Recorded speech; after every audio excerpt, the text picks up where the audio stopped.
Good morning friends. ನಾನು ನಿಮ್ಮ ವಿದ್ಯಾರಾಣಿ. ನಮಗೆಲ್ಲ ಗೊತ್ತು, ಈ ಜಗತ್ತಲ್ಲಿ ಪ್ರತಿಯೊಂದು ವಸ್ತು, ವ್ಯಕ್ತಿ, ಪ್ರಾಣಿ ಎಲ್ಲವೂ ಇಂಟರ್ಡಿಪೆಂಡೆಂಟ್ ಅಂತ. ಯಾರೊಬ್ಬರೂ ಸಂಪೂರ್ಣ ಸ್ವತಂತ್ರರಲ್ಲ, ಯಾವುದೂ ಪರಿಪೂರ್ಣವಲ್ಲ. ಎಲ್ಲರೂ ಎಲ್ಲವೂ ಪ್ರತ್ಯಕ್ಷವಾಗಿ ಪರೋಕ್ಷವಾಗಿ ಆಗಲಿ ಇನ್ನೊಬ್ಬರ ಸಹಾಯ, ಸಾಂತ್ವನ, ಪ್ರೋತ್ಸಾಹ ಬೇಕೇ ಬೇಕು. ಸೋತಾಗ ಪ್ರೇರಣೆ ನೀಡಲು, ಗೆದ್ದು ಬೀಗುವಾಗ ಎಚ್ಚರಿಕೆ ನೀಡಲು ನಮಗೆ ಇನ್ನೊಬ್ಬರ ಅಗತ್ಯವಿದೆ. ಭಗವಂತನ ರಚನೆ, ಈ ಭೂಮಿ, ಈ ಪ್ರಪಂಚ ಯಾಕೆ ಹೀಗಿದೆ ಅನ್ನೋ ಆಲೋಚನೆ ಬಂತು. ಪ್ರಶ್ನಾರೂಪದ ಈ ಆಲೋಚನೆಗೆ ಮನಸ್ಸೇ ಉತ್ತರ ಹೇಳ್ತು. ನಾವು ಎಲ್ಲರಿಂದಲೂ ಕಲಿಯಬೇಕಾದ್ದು ಬಹಳಿದೆ. ಪ್ರತಿಯೊಂದು ಜೀವಿಯು, ಪ್ರತಿ ಸನ್ನಿವೇಶವೂ ನಮಗೆ ಸಾಕಷ್ಟು ಪಾಠ ಕಲಿಸುತ್ತದೆ. ಅವೆಲ್ಲ ಪಾಠಗಳು ನಮ್ಮ ಬದುಕನ್ನು ಮತ್ತಷ್ಟು ಫಿಲ್ಟರ್ ಮಾಡುತ್ತಲೇ ಇರುತ್ತವೆ. ಹಾಗೆ ಒಂದಷ್ಟು ಕ್ಷಣಗಳನ್ನು ಮೀಸಲಿಟ್ಟು ನಮ್ಮ ಸುತ್ತಲಿರೋ ಪ್ರತಿ ಜೀವಿ, ಪ್ರತಿ ವಸ್ತು ನಮಗೇನು ಪ್ರೇರಣೆ ಅಥವಾ ಪಾಠ ನೀಡುತ್ತದೆ ಒಮ್ಮೆ ಗಮನಿಸಿ ಫ್ರೆಂಡ್ಸ್.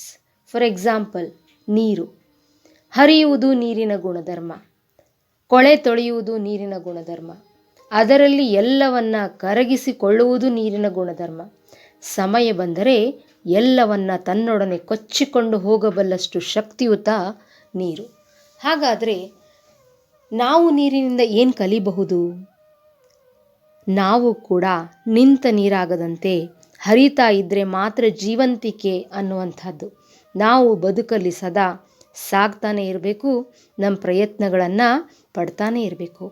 ಕೊಳೆ ತೊಳೆಯುವುದು, ನನ್ನ ತಪ್ಪುಗಳನ್ನು, ಇತರರ ತಪ್ಪುಗಳನ್ನು ಅಲ್ಲಲ್ಲಿಯೇ ತೊಳೆದು ಸ್ವಚ್ಛ ಮಾಡುವುದು ಫ್ರೆಂಡ್ಸ್. ಕ್ಷಮಿಸಿ ಬಿಡುವುದು, ಇದು ಸ್ವಚ್ಛತೆಯನ್ನೇ ನೀಡುತ್ತೆ ನಮಗೂ ಇತರರಿಗೂ.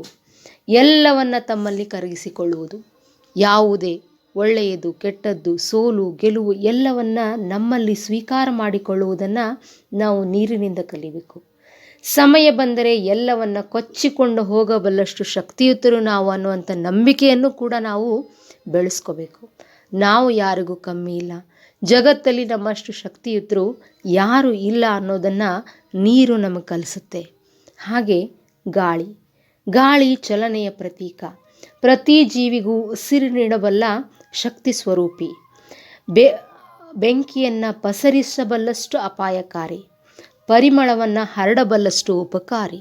ಹಾಗೆ ಗಾಳಿಯಿಂದ ನಾವೇನೇನನ್ನು ಕಲಿಬಹುದು ಅಂದರೆ, ನಾವು ಕೂಡ ಸದಾ ಚಲಿಸ್ತಾನೆ ಇರಬೇಕು, ಮುಂದಕ್ಕೆ ಹೋಗ್ತಾನೆ ಇರಬೇಕು.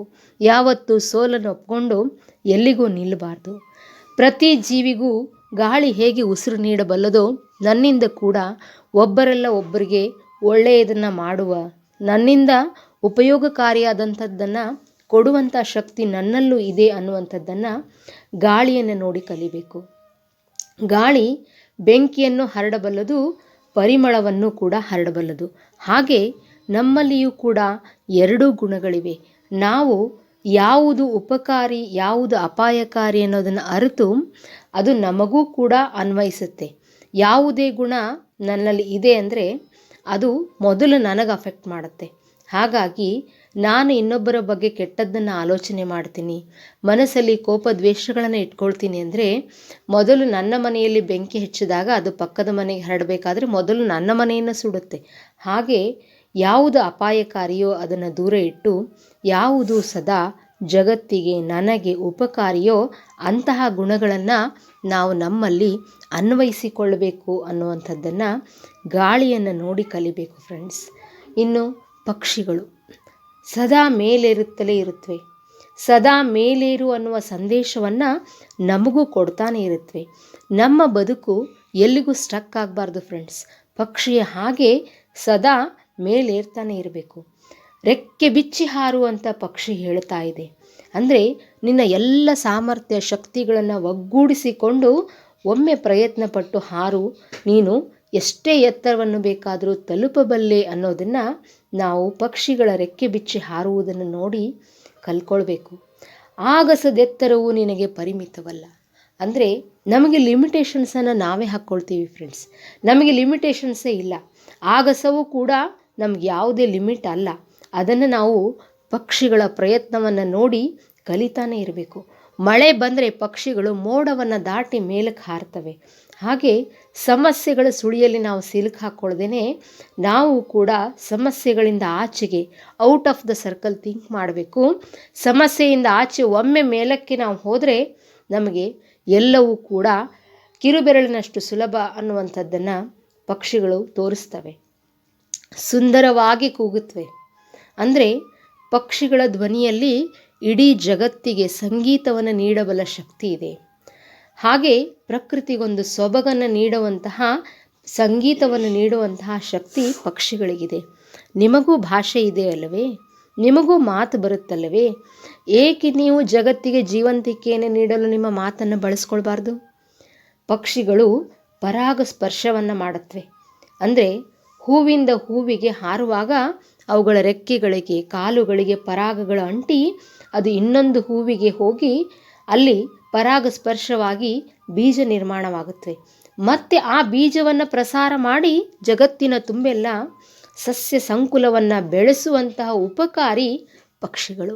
ಹಾಗಾದರೆ ತಮಗಿರುವ ಅಲ್ಪ ಸ್ವಲ್ಪ ದೇಹದ ಚಿಕ್ಕ ಚಿಕ್ಕ ಭಾಗಗಳನ್ನು ಇಡೀ ಜಗತ್ತಿಗೆ ಜೀವ ನೀಡುವಂತಹ ಸಸ್ಯ ಸಂಕುಲವನ್ನು ಬೆಳೆಸಲಿಕ್ಕೆ ಪಕ್ಷಿಗಳು ಬಳಸ್ತಾವಾದರೆ ನಮ್ಮದೆಷ್ಟು ದೊಡ್ಡ ದೇಹ, ನಮ್ಮದೆಷ್ಟು ದೊಡ್ಡ ಮೆದುಳು, ನಮಗಿರ್ತಕ್ಕಂತಹ ಅತ್ಯದ್ಭುತವಾದ ಅಂಗಾಂಗಗಳಿವೆ. ಹಾಗಾದರೆ ನಾವು ಜಗತ್ತಿಗೆ ಏನೆಲ್ಲ ಒಳಿತು ಮಾಡಬಹುದು ಅನ್ನೋದನ್ನು ಪಕ್ಷಿಗಳನ್ನು ನೋಡಿ ನಾವು ಕಲಿಯೋದು ತುಂಬ ಇದೆ ಫ್ರೆಂಡ್ಸ್. ಜೇನುನೊಣ ತಾನೆಂದೂ ತಿನ್ನೋದಿದ್ರೂ ಕೂಡ ಈ ಪ್ರಕೃತಿಗಾಗಿ ಸಿಹಿ ಜೇನುತುಪ್ಪ ಉತ್ಪಾದನೆ ಮಾಡುವಂತಹ ನಿಸ್ವಾರ್ಥಿ ಜೇನುಹುಳ.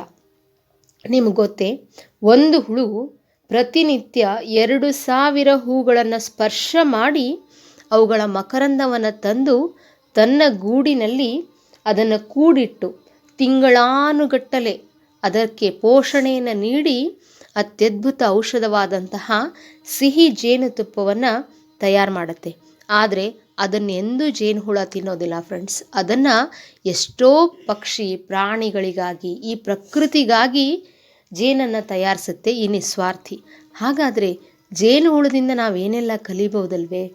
ನಮಗಾಗೇ ಎಲ್ಲವನ್ನು ಮಾಡಿಕೊಳ್ಬೇಕೇ? ಅದರಲ್ಲಿ ಇನ್ನೊಬ್ಬರ ಪಾಲು ಇರಬಾರ್ದೆ? ಜಗತ್ತಿಗಾಗಿ, ಸಮಾಜಕ್ಕಾಗಿ, ಇನ್ನೊಬ್ಬರ ಸಂತೋಷಕ್ಕಾಗಿ ನಾವು ಏನೆಲ್ಲ ಮಾಡುವ ಸಾಧ್ಯತೆಗಳಿವೆ? ಅದನ್ನೊಮ್ಮೆ ಪ್ರಯತ್ನವನ್ನು ಏಕೆ ಮಾಡಬಾರ್ದು ಅನ್ನೋದನ್ನು ಜೇನು ಅವಿರತ ಶ್ರಮಜೀವಿ ನಮಗೆ ತೋರಿಸ್ಕೊಡ್ತಾ ಇದೆ. ಎಲ್ಲದಕ್ಕಿಂತ ಪ್ರಕೃತಿಯಿಂದ ನೋಡಿ ನಾವು ಕಲಿಬೇಕಾಗಿದ್ದು ಹೂವಿನಿಂದ. ಹೂವು ಮಣ್ಣಿನ ರಸವನ್ನು ಹೀರಿ ಬೆಳೆದು ತನ್ನ ಸುಂದರ ಬಣ್ಣಗಳಿಂದ ಪ್ರಕೃತಿಯ ಸೌಂದರ್ಯವನ್ನು ಹೆಚ್ಚು ಮಾಡುತ್ತೆ. ತನ್ನ ಪರಿಮಳದ ಗಂಧವನ್ನು ಜಗತ್ತಿಗೆ ಹರಡುತ್ತೆ. ಪಕ್ಷಿ ಕೀಟಗಳಿಗೆ ತನ್ನ ಮಕರಂದವನ್ನು ನೀಡಿ ಜೀವ ನೀಡುತ್ತೆ. ತನ್ನನ್ನು ಕಿತ್ತರೂ ನಗುವನ್ನು ಸೂಸುತ್ತಾ ಯಾರದ್ದೋ ಮನೆಯ ಬಾಗಿಲಿನ ಅಂದವನ್ನು ಹೆಚ್ಚು ಮಾಡುತ್ತೆ. ಪೂಜೆ ಮಂಗಲ ಕಾರ್ಯಗಳ ಸೊಬಗನ್ನು ಹೆಚ್ಚಿಸುತ್ತೆ. ಹೆಣ್ಣು ಮಕ್ಕಳ ಆಭರಣವಾಗಿ ಖುಷಿಯನ್ನು ನೂರ್ಮಡಿಗೊಳಿಸುತ್ತೆ. ದಿವ್ಯ ಸಂಕಲ್ಪ ಶಕ್ತಿ ಹೂವಿನದು. ಹಾಗಾದರೆ ಹೂವನ್ನು ನೋಡಿ ನಾವೇನೆಲ್ಲ ಕಲಿಬೋದು ಫ್ರೆಂಡ್ಸ್? ಕೇವಲ ಮಣ್ಣಿನಿಂದ ರಸವನ್ನು ಹೀರುವುದು ಅಂದರೆ ನಾನಿದ್ದ ಪರಿಸ್ಥಿತಿಯಿಂದಲೇ ನನ್ನ ಬದುಕನ್ನು ಕಟ್ಟಿಕೊಳ್ಳುವುದು. ಅದು ತನ್ನ ಸುಂದರ ಬಣ್ಣಗಳಿಂದ ಒಂದೊಂದು ಹೂವು ಒಂದೊಂದು ಥರ, ಅದು ಇರೋದ್ರಲ್ಲೇ ತನ್ನ ಪ್ರಕೃತಿಗೆ ಸೌಂದರ್ಯವನ್ನು ಕೊಡುತ್ತೆ. ನಮ್ಮಲ್ಲಿ ಇರ್ತಕ್ಕಂತಹ ಕೆಲವು ಉತ್ತಮ ಗುಣಗಳಿಂದ ನಾವು ಕೂಡ ನಾವಿರುವ ಜಗತ್ತಿಗೆ, ನಾವಿರುವಂತಹ ಪರಿಸರಕ್ಕೆ ಒಂದು ಅರ್ಥವನ್ನು ತಂದುಕೊಡಬಲ್ಲೆವು. ಸದಾ ಪರಿಮಳವನ್ನು ಸೂಸುವ ಹಾಗೆ ನಮ್ಮಲ್ಲಿರ್ತಕ್ಕಂತಹ ಒಳ್ಳೆಯದನ್ನು, ಒಳ್ಳೆಯ ಬದುಕಿಗೆ ಬೇಕಾಗುವಂಥ ಅಂಶಗಳನ್ನು ನಾವೇಕೆ ಇನ್ನೊಬ್ಬರಿಗೆ ಹರಡ್ತಾ ಹೋಗಬಾರ್ದು? ಪಕ್ಷಿ ಕೀಟಗಳಿಗೆ ಹೂವು ಮಕರಂದವನ್ನು ನೀಡುವ ಹಾಗೆ ನಾವೇಕೆ ನಮ್ಮ ಕೈಲಾದ ಸೇವೆಯನ್ನು ಈ ಜಗತ್ತಿಗೆ ನೀಡ್ತಾ ಹೋಗಬಾರ್ದು?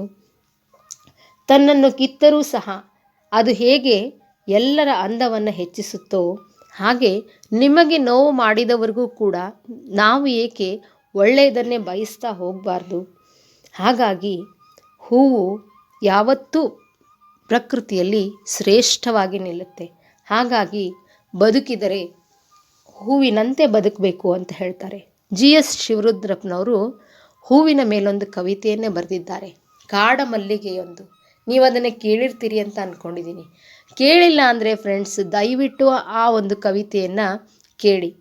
ಕಾಡಮಲ್ಲಿಗೆ ಎಷ್ಟು ಸಂಕಲ್ಪ ಶಕ್ತಿಯನ್ನು ಹೊಂದಿರುತ್ತಂದರೆ ಅದು ಪ್ರಕೃತಿಗೆ, ಈ ಜಗತ್ತಿಗೆ ಹೇಳುತ್ತಂತೆ, ನಾನು ಸುಂದರವಾಗಿ ಅರಳಿ ನಿಂತಿದ್ದೀನಿ, ನನ್ನ ಈ ಪರಿಮಳ ಯಾರಿಗೂ ತಲುಪ್ತಾ ಇಲ್ಲ ಅಂತ, ನನ್ನನ್ನು ಯಾರಾದರೂ ಬಳಸಿಕೊಳ್ಳಿ ಅಂತ ಹೂವು ಗೋಗರಿಯುತ್ತಂತೆ. ಹಾಗೆ ಪ್ರತಿಯೊಂದು ಹೂವಿಗೂ ಒಂದು ಅಪರಿಮಿತವಾದ ಆಸೆ ಏನಂದರೆ ಅದು ಯಾರದ್ದೋ ಮುಡಿಯನ್ನು ಸೇರಬೇಕು, ಯಾರದ್ದೋ ಪಾದವನ್ನು ಸೇರಬೇಕು, ಯಾವುದೇ ಜೀವಿಗೆ ಆಸರೆಯಾಗಬೇಕು ಅಂತ. ಎಷ್ಟೊಂದು ದೊಡ್ಡ ಸಂಕಲ್ಪವಲ್ಲವೇ ಫ್ರೆಂಡ್ಸ್? ಹಾಗಾಗಿ ಬದುಕಿದರೆ ಹೂವಿನಂತೆ ಬದುಕಬೇಕು. ಈ ಥರ ನಾವು ಕೂಡ ಪ್ರಕೃತಿಯಲ್ಲಿರೋ ಪ್ರತಿಯೊಂದು ವಸ್ತು, ಪ್ರತಿಯೊಂದು ಜೀವಿ ಎಲ್ಲದರಿಂದ ಕಲಿಯುವಂಥದ್ದು ಸಾಕಷ್ಟಿದೆ. ಇದನ್ನು ಒಂದು ದಿನದ 2-3 ನಿಮಿಷನಾದರೂ ನಾವು ಆಲೋಚನೆ ಮಾಡಿದ್ರೆ ನಿಜವಾಗ್ಲೂ ಫ್ರೆಂಡ್ಸ್ ನಮ್ಮ ಬದುಕು ಎಷ್ಟು ಉತ್ತಮ ಅವಕಾಶಗಳನ್ನು ಹೊಂದಿದೆ ಅನ್ನೋದನ್ನು ನಾವು ಅರ್ಥ ಮಾಡಿಕೊಳ್ಳುವಲ್ಲಿ ಸಫಲರಾಗ್ತೀವಿ. ಪ್ರತಿ ದಿವಸ ಒಂದು ವಸ್ತುವಿನ ಬಗ್ಗೆ ಅಥವಾ ಒಂದು ಜೀವಿಯ ಬಗ್ಗೆ ನಾನೇನನ್ನು ಕಲಿಬಲ್ಲೆ ಅಂತ ಒಂದು ಬಾರಿ ಆಲೋಚನೆ ಮಾಡಿ ನೋಡಿ. ಅದರಿಂದ ನಿಮ್ಮಲ್ಲಿ ಎಷ್ಟು ಪಾಸಿಟಿವ್ ಆದಂತಹ ಆಲೋಚನೆಗಳು ಹುಟ್ಟುತ್ತವೆ, ಅದು ನಿಮ್ಮ ವ್ಯಕ್ತಿತ್ವವನ್ನು ಹೇಗೆ ಬದಲಾಯಿಸುತ್ತೆ, ಅದರಿಂದ ನಿಮ್ಮೆಲ್ಲರ ಬಾಳು ಎಷ್ಟು ಸಾರ್ಥಕತೆ ಕಡೆಗೆ ಸಾಗುತ್ತೆ ಅನ್ನೋದನ್ನು ನೀವೇ ಒಂದು ಬಾರಿ ಪ್ರಯತ್ನಪಟ್ಟು ನೋಡಿ ಫ್ರೆಂಡ್ಸ್. ಕಲಿಯೋದು ನಿರಂತರ, ಅದಕ್ಕೆ ಎಂಡ್ ಅನ್ನೋದೇ ಇಲ್ಲ. ಆದರೆ ಕಲಿಯುವ ಮನಸ್ಸಿರಬೇಕು. ಯಾವುದು ಚಿಕ್ಕದಲ್ಲ, ಯಾವುದು ಅಲಕ್ಷ್ಯಕ್ಕೆ ಒಳಗಾಗುವಂಥದ್ದು ಅಲ್ಲ. ಎಲ್ಲದಕ್ಕೂ ಬೆಲೆ ಇದೆ. ಬೆಲೆ ಕೊಡುವ ಮನಸ್ಸು ನಮಗಿರಬೇಕು.